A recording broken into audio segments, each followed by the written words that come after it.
Hi everyone, Zach Paikoff here, and welcome back to another lesson video. Today, I will be showing you how to round money to the nearest cent. So let's jump right into the video. Alright, so the way that we're going to be rounding money to the nearest cent is by doing a couple of steps. So step 1, we're going to be locating the digit that we're rounding to and underlining it.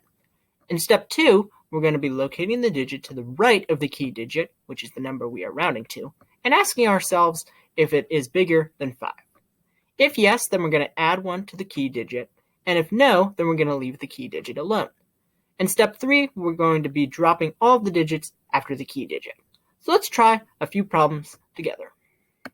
Okay, so this first problem reads, round this number to the nearest cent. Alright, so this number that we are given here is $18.717.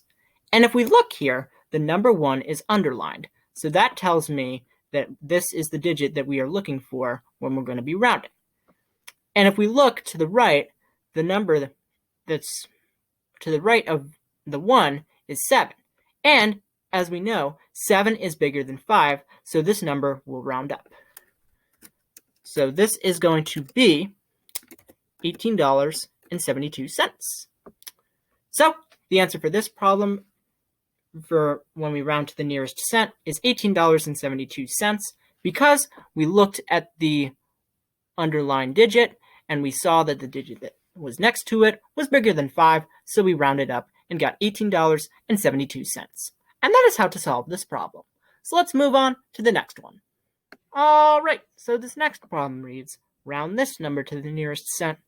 Okay, so in this problem, we are given $5 with 1,506 cents. And if we look here, the number 5 is underlined. So that is going to be our key digit.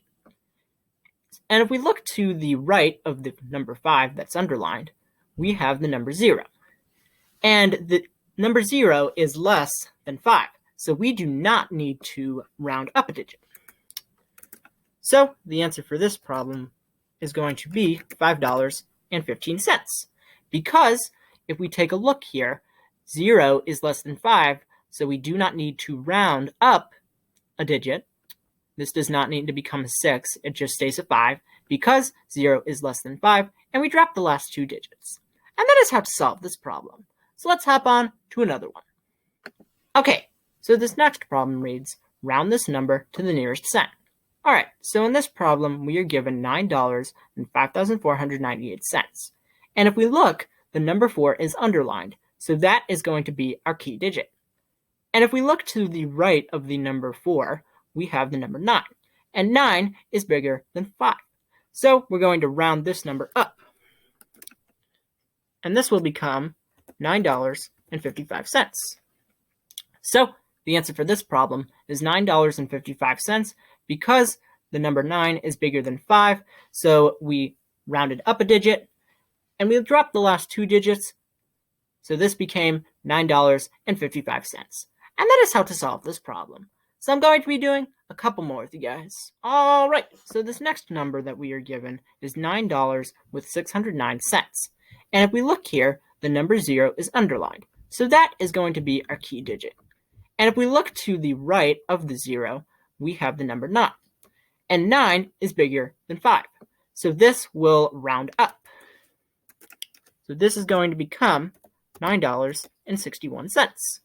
So the answer for this problem is $9.61 because we took a look at the key digit, which was 0, and looked to the right, and we had the number 9, and 9 is bigger than 5, so we rounded this digit up, and we dropped the last digit, and this became $9.61. And that is how to solve this problem. So I'm going to be doing one more with you guys. Alrighty, so in this last problem, we are given $5.750. And if we look here, the number 5 is underlined. So that is going to be our key digit. And if we look to the right of the number 5, we have 0. And 0 is less than 5. So we do not need to add 1 to this digit. So this is going to become $5.75. So the answer for this problem is $5.75 because if we take a look at the number 5, which is the key digit, and we look to the right, we have the number 0. So the 0 indicated that we did not need to round up, and we dropped the last digit, which was the 0, as I said, and this becomes $5.75. And that is how to solve this problem.